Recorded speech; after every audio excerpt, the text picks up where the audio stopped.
మీ పేరు? సో ఇప్పుడు లేటెస్ట్‌గా 'గేమ్ చేంజర్' మూవీ ప్రమోషన్స్‌కి మన పవన్ కళ్యాణ్ గారు అయితే వెళ్ళారు. వెళ్ళిన తర్వాత మొత్తం ఈవెంట్ అంతా అయిపోయిన తర్వాత ఇద్దరు అబ్బాయిలకి యాక్సిడెంట్ అయ్యి చనిపోవడం జరిగింది. సో ఇప్పుడు ఆ ఇన్సిడెంట్ అయిన వెంటనే ఇమ్మీడియేట్‌గా పవన్ కళ్యాణ్ గారు 5 లాక్స్ ఇద్దరు ఫ్యామిలీకి ఇచ్చారు. దిల్ రాజు గారు కూడా 5 లాక్స్ ఇవ్వడం జరిగింది. అయినప్పటికీ కూడా పవన్ కళ్యాణ్ గారిని యాజ్ యూజువల్ అల్లు అర్జున్ గారిలాగా అరెస్ట్ చేయాలి అంటున్నారు. సో అది కరెక్టా రాంగా మీ ఒపీనియన్‌లో? ఇప్పుడు ఇంతకు ముందు కూడా అల్లు అర్జున్ వెళ్ళినందుకు లైవ్ కానీ అక్కడ అల్లు అర్జున్ రావడం వల్ల అది అవ్వలేదు అని తెలుసు. అది కూడా యాక్సిడెంట్ లానే అయింది. సో ఇప్పుడు పవన్ కళ్యాణ్ వచ్చి వెళ్తున్నప్పుడు ఆయన ఉన్నారు. సో 5 లక్షలు ఇస్తే ఇప్పుడు పోయిన ప్రాణం రాదు.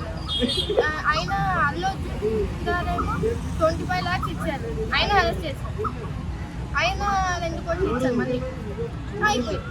సో ఇప్పుడు అరెస్ట్ చేయాలి అంటే అల్లు అర్జున్ గారికి పెట్టిన కేసెస్ ఈయనకు పెట్టాల్సి వస్తుంది. ఇప్పుడు 5 లాక్స్ ఇచ్చినంత మాత్రాన ప్రాణం పోయింది కాదు. ఇప్పుడు అల్లు అర్జున్ గారికి ఎలా చేశారో ఇలా కూడా చేసి అండ్ ఇప్పుడు మనం చూసుకుంటే అల్లు అర్జున్ అయితే పోలీస్ వాళ్ళు అక్కడ వెళ్ళమన్నా కూడా వెళ్ళిపోలేదు అతను. అండ్ ఆల్సో చాలా కోర్టు కేసు ఫ్యూ డేస్ తర్వాత ఇలా రియాక్ట్ అయ్యి ఆ డబ్బులు అనేది డొనేట్ చేయడం జరిగింది. బట్ పవన్ కళ్యాణ్ గారు అలానే ఈ రామ్ చరణ్ గారి కేసులో చూసుకుంటే మాత్రం ఎవరు ఏం క్వశ్చన్ చేయకముందే వాళ్ళంతలో వాళ్ళు మనస్ఫూర్తిగా అలా డొనేట్ చేయడం అదైతే జరిగింది. అండగా ఉన్నామని చెప్పేసి అయితే వచ్చారు. దీన్ని కానీ 5 లక్షలు ఇస్తే మాత్రం ప్రాణం రాదు కదా. వాళ్ళకి 5 లక్షలు ప్రాణాన్ని ముడివేస్తే అది తప్పు.